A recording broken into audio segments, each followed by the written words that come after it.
So from Thomas Merton's New Seeds of Contemplation. There is a country whose centre is everywhere and whose circumference is nowhere. You will not find that country by travelling, but by sitting still. It is here you discover acting without motion, labour that is profound repose, vision in obscurity, and beyond all desire, a fulfillment whose limits extend to infinity. There should be at least a room or some corner where no one will find you and disturb you. You should be able to untether yourself from the world and set yourself free, loosening all the strings and strands of tension that bind you by sight, by sound, by thought, to the presence of others. Once you've found such a place, be content, love it, and return to it as soon as you can, and do not be too quick to change it for another. Well, it's a great treat to have the high school band with us today. Thank you so much, guys, for being here. Your youth and enthusiasm just goes to challenge me as to think about what we're really about here, all us old fogies at the chapel. We always say here that our purpose at the chapel is to mutually encourage each other to live life more skillfully. And your presence here challenges me to think about what our priorities might be in this area. What skills are we trying to develop here? There are lots of ideas that we could have about how to live more skillfully, treating others as we might want to be treated ourselves, following our passion, being diligent, helping others, being kind. But for me, the priority is not really about ideas at all. It seems to me that the world is full of competing ideas, so much so that wars are fought about them and capitals are stormed because of them. No, it seems to me that the most important thing in life is not about what we think in our heads, but what we do with our hearts. That's why, for me, the practice of meditation is right up there in the most important skills that we can learn in our lives. Many of us here have been doing some sort of spiritual practice for years, and it's no bad thing at the beginning of a year to remind ourselves about the importance of practice. Because meditation in this context is not about thinking. It's about taking our attention from our minds and putting it in our hearts.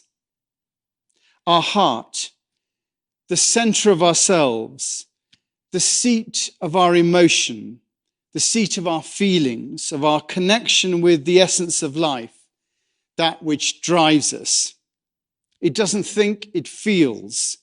It doesn't strategize, it responds. It's the place of compassion and empathy. And if there's one skill I wish I'd been taught earlier, it would be the cultivation of a sensitive and rewarding relationship with my heart. That relationship with our hearts, as opposed to our minds, is what we call spirituality, the work of the Spirit, from the Latin spirare, which means to breathe. And meditation is the work of the breath, the essence of our relationship with life, breathing in life and breathing out life. You know, when people come to see me in my office, one of the questions I invariably ask them is, where does the rubber hit the road for you spiritually? Because I think it's an interesting question, and the answer varies for each of us, where the rubber hits the road for us spiritually. In essence, it means, when you come down to it, what is the most important thing to you in driving the essence of your life? It could be anything. It could be playing music. It could be walking in the mountains. It could be reading. Whatever it is, it's that which encourages the essence of your life. And for me, it's meditation. That's where I do the real business of engaging with reality. And I think it's interesting to work out, where the rubber hits the road in your life. What do you do to engage with the deep things of life? People often say to me that I'm not getting anywhere in my life. What must I do to make a change? And I often use that analogy of being in a sailboat. You're in the sailboat, and in your life, and you're thinking, why aren't I changing? Like being in that sailboat out at sea, you're bobbing up and down in the waves, and you're asking, why aren't I going anywhere? Why aren't I not moving? And the answer comes back that in order to move anywhere in a sailboat, you've got to put the sails up. Of course, the sails, duh. And the same thing is engaging with the essence at the heart of life. You've got to metaphorically put up the sails and have a practice where you pay attention to what's going on in your heart in order to move forward is the equivalent of putting up the sails. The practice is the way that you develop your relationship with the essence of life. And people call it your spiritual practice. It's just the process of practicing the skill of making that connection with the essence. Any activity, as I said, can be a form of spiritual practice, so long as you've decided that you're going to use it for that purpose. Sometimes we set up circumstances to make that happen, and that's the practice. Now, many of us here do have a practice, do something regularly to develop our relationship with the divine. And if you don't, I would suggest to you at this point in the year to maybe take one up. And if you do have a practice, is it rigorous enough? Or are you just going through the motions? What can you do to deepen that practice? Because I'd like to suggest that it's of vital importance, particularly in the times that we're living in at the moment. Rowan Williams, the last Archbishop of Canterbury, said, "To put it boldly, meditation is the only ultimate answer to the unreal and insane world that our financial systems and our advertising culture and our chaotic and unexamined emotions encourage us to inhabit." He said, "To learn contemplative practice is to learn what we need so as to live truthful, honest, and loving lives. It is a deeply revolutionary matter." And that's because that insane world, our financial systems and our advertising culture, are all based on ideas, competing ideas. Meditation is taking your attention out of your head and putting it in your body through following your breath. And as such, it takes the power from our minds and puts it in our hearts, in the source of our compassion. Many of us identify with our minds, and the thought of leaving our minds fills us with fear. What about our personality, who we really are? Well, as I said here before, personality comes from the Greek word persona. And the persona was the mask that Greek actors wore in ancient times to speak through. It literally means persona, that which is spoken through. So our personality is the mask that the mind has learned to speak through. And by taking our attention out of our minds and putting it in our hearts, we allow the hearts to shape our personality also. We begin to speak through our hearts. So the practice of meditation is allowing our hearts to form us as well as our minds. And in doing it, we're saying yes to an essence in life, a feeling, emoting, compassionate essence. And I want to encourage that part of me. That's what we're saying to ourselves. That's developing a skill in life that can make us a better human being. And by including it in our lives, we're allowing that compassionate side to drive us like the wind in the sails. Now, there are yards of books on meditation, but for me, it's about sitting quietly and deliberately taking our attention from our mind and putting it in our breath, breathing in and breathing out, following the breath. And every time we notice a thought, we just let it go by, like a ship passing on a river that we're watching from the riverbank. We let the thought go and we bring our attention back to our breath. And for me, when I'm meditating, there is nothing more important in life than keeping my attention on my breath. It is a statement that my heart is the priority at that moment, that I'm cultivating my ability to feel and be compassionate, to have empathy, to be guided by life rather than to force life to go my way. Even for those of us that have been doing it for some time, we do need reminding about it because we do take it for granted. We do our practice and we forget how important it is, not only for ourselves, but for those around us. As Rowan Williams said, it is a deeply revolutionary matter because to learn contemplative practice is to learn what we need so as to live truthfully and honestly and lovingly. And it's the only ultimate answer to the unreal and insane world that our financial systems, our advertising culture, and our chaotic and unexamined emotions encourage us to inhabit. We're challenging the primacy of the mind and encouraging the primacy of the heart. And I can tell you that it works. As the heart grows more, so the mind becomes the servant of the heart, rather than the usual way where the heart is the servant of the mind, as the mind encourages the heart to pursue anything that seems delightful. When the mind's in charge, it uses the heart to test whether or not something is delightful and then goes after it. When the heart's in charge, it tempers the mind to pursue whatever is true, whatever is noble, whatever is right, whatever is pure, whatever is lovely, whatever is admirable. If anything is excellent or praiseworthy, to think about such things. It's the difference between greed and service.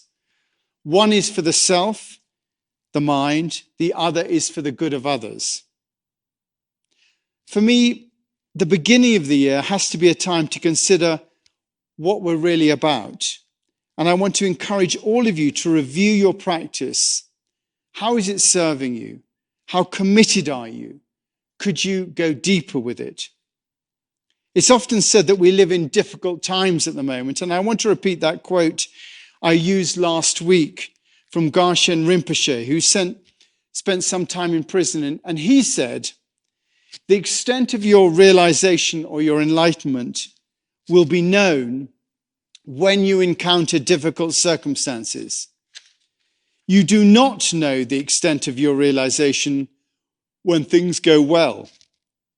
When you find yourself in a troublesome situation, when you're in great pain, when an intense emotion arises, only then will you know where you are with your practice." Well, I invite you to ask yourself, when were you last in a troublesome situation over the last year, or in great pain, or with an intense emotion? What did it tell you about your practice? How did it serve you? Could it have been more effective? If so, I'm just suggesting that you review your practice and think about how to improve it. Maybe the frequency, maybe the length of time, maybe the focus you have could be sharper. Maybe you just do it occasionally when you just think about it. For me, there's nothing more important than my practice when it comes to living life more skillfully. It's everything because it's where I allow life to speak back to me as opposed to my normal state of bitching to life about the way my mind thinks it ought to be. My practice allows my life to speak back to me, to guide me, to fill me with the love and compassion that will give me some of the skill to navigate my life. Now, I'm not saying I always get it right. My son Samuel will testify to you that I don't. But at least I'm in the game and I'm refining what I'm doing. And that enables us to find that place that Thomas Merton speaks of, the country whose center is everywhere and whose circumference is nowhere. You'll not find it by traveling, but by sitting still.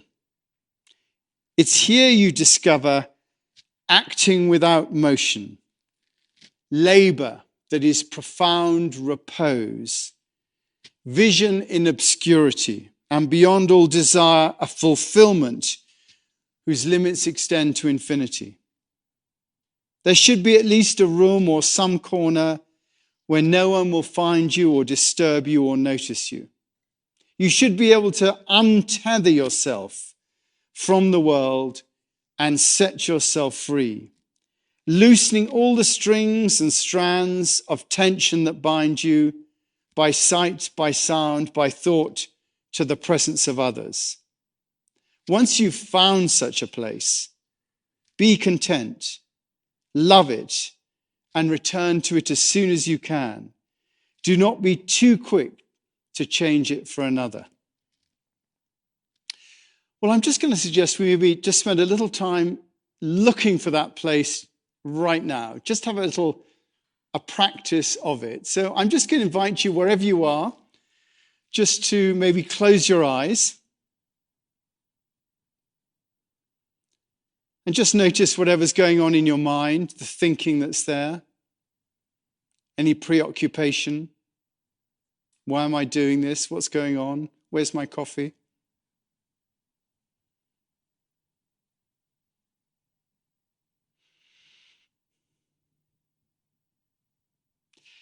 And now just let go of those thoughts and bring your mind just into your heart, your breath.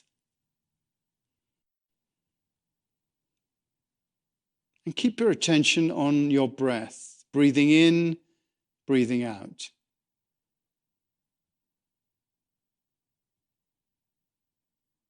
Your whole attention being on your body,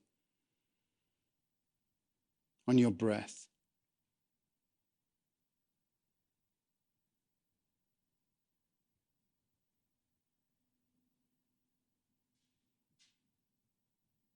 And when a thought comes your way, just let it go like that boat going down the river. Don't follow it. Just bring your attention back to your breath.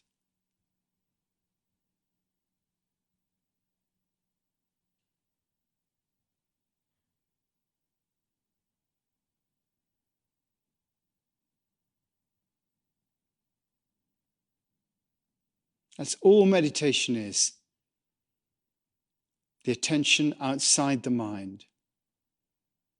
Place of repose where life can speak to you.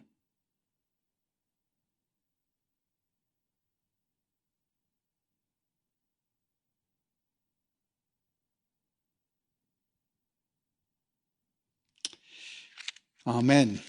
Which is good. Do you know, practice, for me, it is the be-all and end-all of everything. I mean, if there's one thing that we're here to do at the chapel, I think it's encouraging practice. Because, in encouraging practice, you're encouraging people to go to their hearts. And that's then what drives, their transformation, the transformation of consciousness. For me, it really is all about practice. Yeah, I think that it's helpful what you said about, in a way, practice is any act that when we habitually undertake it, it takes us to a deeper place. Like it can be anything. And so then the question for me is, what does my heart recognize as beautiful? And what do I want to give my time and attention? What do I want to do? What do I want to be my practice? But in terms of meditation, which is, I would say one of my practices. I think there are two, analogies that I think are really helpful for me. Yeah. One is just the thought of a wheel, just endlessly, like our mind, just endlessly going around, this sort of agitated way that we live, that monkey mind. And that in meditation, it's like a spoke in a wheel just goes in and just stops it. That's what I find so helpful in centering prayer. When you return to your sacred word or your breath, that it's like putting a spoke into a wheel. And that's just so helpful. And the other analogy that I find just lovely, really, is thinking of like a diver before he dives. He's just poised on the top of the thing. And it's that pause. It's like meditation is the pause. So much happens in that pause. If he just went off and did that dive, he'd be all at the effect of everyone watching and all the ego stuff. But it's in the pause. It's in the meditation. Yeah. Where it all really happens. And I find that we do have to remind ourselves, because we've been doing meditation for 35 years or something like that. And yet you suddenly find yourself going through the motions. You're not absolutely engaging. And I think one of the things of doing this today is, first of all, to get, to remind ourselves that we do have to really engage in it. We can't just let it be, like any other practice. It has to be real. That idea of a beginner's mind, that every single time we come to meditation, we have to say, start from the beginning. We have to set our intention, and then we have to do it. And, also, some people don't have a practice or find it difficult. And just a little advert here, but if you haven't got a practice or you want to start it off, then your meditation is every morning, Monday to Thursday, isn't it? Yeah, 9 till 9:30, Mondays to Thursdays. When's the next one? Well, this week we're not doing it, so we do 3 out of every 4 weeks. Yeah. So not this week. The next one will be Monday the 25th. So Monday the 25th. So you've got a few days grace before you start, but if you wanted to start a practice, then if you join Heather on Monday the 25th, that's quite a good way of doing it, isn't it? Yeah, and one thing I just thought, one line, maybe it's a bit cheesy, but it's helpful, is that when you're faithful to your practice is faithful to you. Yeah. And we can't really measure, like it's not our job to measure the fruit of our practice, but there's something in that when we're faithful to our practice is faithful back. And I think it's also important that when you do your practice, you don't do things that you don't want to do. People say, you must do it 20 minutes in the morning and 20 minutes in the evening every day. Well, that just doesn't work for me. On Friday and Saturday, I like to watch Homeland or whatever it is. I want to take some days off. So I take Friday and Saturday off. And you don't have to do it for 20 minutes. You can just start with 3 minutes a day. That's when I started. When I began meditation, I had 3 minutes.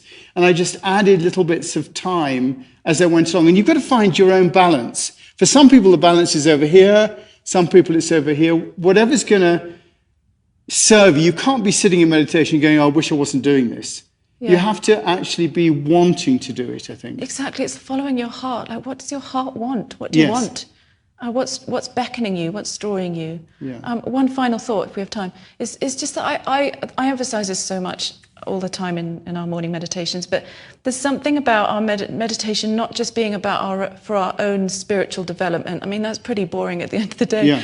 I feel like within our practice of meditation, the focus can always be on those around us, our community, the world. There's just, who knows what effect a true meditation practice has, and that's always my hope and aspiration, is that it's at the end of the day an act of service. Yes, fantastic. Thank you.